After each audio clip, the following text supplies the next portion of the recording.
Assalamualaikum warahmatullahi wabarakatuh. Nama saya Nabila Cahyani. Dalam video ini saya akan menjelaskan bagaimana peran fisioterapi pada kasus sebelumnya. Di sini saya mendapatkan skenario B di mana seorang wanita mengalami kecelakaan motor yang mengakibatkan dadanya terbentur pada stang motor dan segera dilakukan tindakan bedah toraks karena telah terjadi pendarahan pada lobus paru sisi dekstranya dan di sini pasien tidak sadarkan diri. Untuk proses fisioterapinya sebagai berikut. Untuk asesmen sendiri terbagi atas dua, ada subjektif dan juga objektif. Untuk subjektifnya, untuk keluhan utama pasien tidak sadarkan diri, dan untuk riwayat penyakit sekarangnya, pasien mengalami kecelakaan motor, kemudian ada riwayat muntah, kemudian pingsan, dan akhirnya pasien tidak sadarkan diri. Lanjut ke pemeriksaan objektif. Untuk yang pertama ada pemeriksaan vital sign. Karena posisi pasien post op dan berada di ruang ICU, jadi untuk pengecekan vital sign kita tidak lakukan secara manual karena untuk vital sign-nya sendiri sudah termonitoring.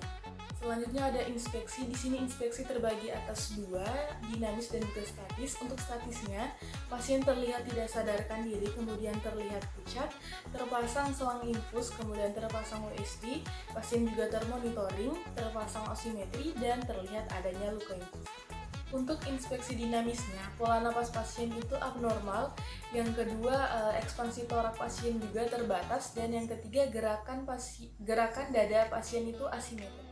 Selanjutnya yaitu palpasi. Untuk yang pertama terdapat suhu lokal, yang kedua yaitu odem pada sekitaran dada sisi dekstra, kemudian terdapat spasme pada otot bantu pernapasan, dan yang terakhir yaitu ekspansi toraknya asimetris.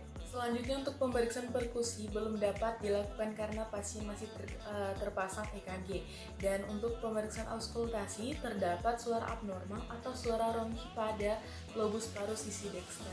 Kemudian untuk yang selanjutnya pemeriksaan spesifik, di sini saya menggunakan GCS atau Glasgow Coma Scale. Dalam GCS ini ada 3 penilaian, yaitu ada eye, verbal, dan juga motorik. Dan tiga-tiganya ini nilainya 1 karena pasien tidak ada respon. Masuk pada diagnosa fisioterapi, yang pertama ada body structure.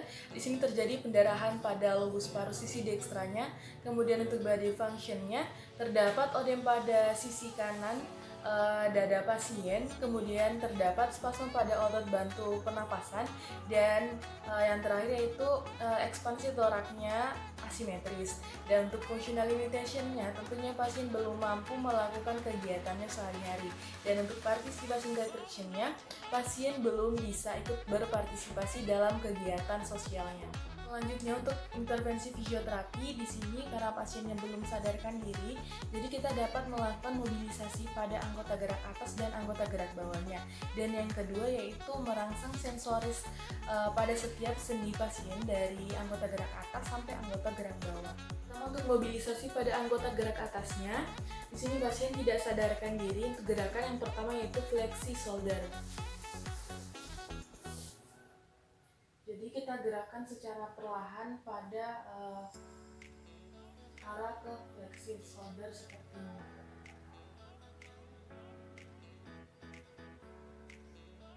Ini dapat dilakukan 3-5 kali. Nah, setelah pada shouldernya sudah selesai, kita bisa melakukan pada sendi elbownya. Kita gerakan ke arah fleksi elbow seperti ini. Ini juga dilakukan 3-5 kali. Nah, setelah pada sendi elbow sudah selesai, kita bisa turun ke sendi wristnya. Bisa kita gerakan ke arah dorsal palmar seperti ini.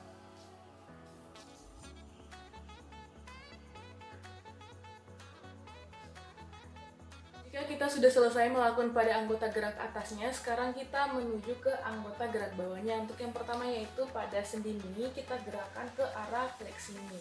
Jadi kita fiksasi pada area ankle dan juga di bawah kneenya seperti ini. Kemudian kita gerakan.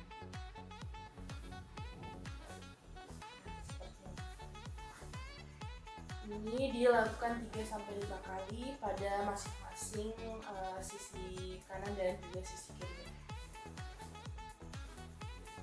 Nah, setelah pada sendi ini sudah selesai, sekarang kita pada sendi engkel. Jadi kita gerakan ke dorsal pelan-pelan, ke atas, kemudian ke bawah, seperti ini. Ini juga 3-5 kali. Kemudian diulangi pada sisi yang lain. Dan setelah dorsal palma sudah selesai, sekarang kita ke arah inversi, ke dalam seperti ini. 3-5 kali juga, kemudian diulangi pada sisi yang lain, kemudian ke arah eversi atau keluar seperti ini 3-5 kali, dan diulangi pada sisi yang lain. Intervensi yang kedua yaitu merangsang sensibilitas pada setiap sendinya, pada anggota gerak atas dan juga gerak bawah. Dan yang pertama itu pada sendi shouldernya. Jadi kita memberikan penekanan pada setiap sendi seperti ini, kemudian turun lagi pada elbownya. Setiap pada persendian itu diberikan penekanan atau aproksimasi. Lanjut pada sendi hipnya, kita juga memberikan penekanan pada sendi hipnya, kemudian turun ke knee, kemudian ke ankle, dan kemudian jari-jari kakinya. Ini dari saya penjelasan mengenai peran fisioterapi pada kasus post-op bedah toraks di skenario tersebut. Kurang dan lebihnya mohon maaf. Wabillahi taufiq wal hidayah. Wassalamualaikum warahmatullahi wabarakatuh.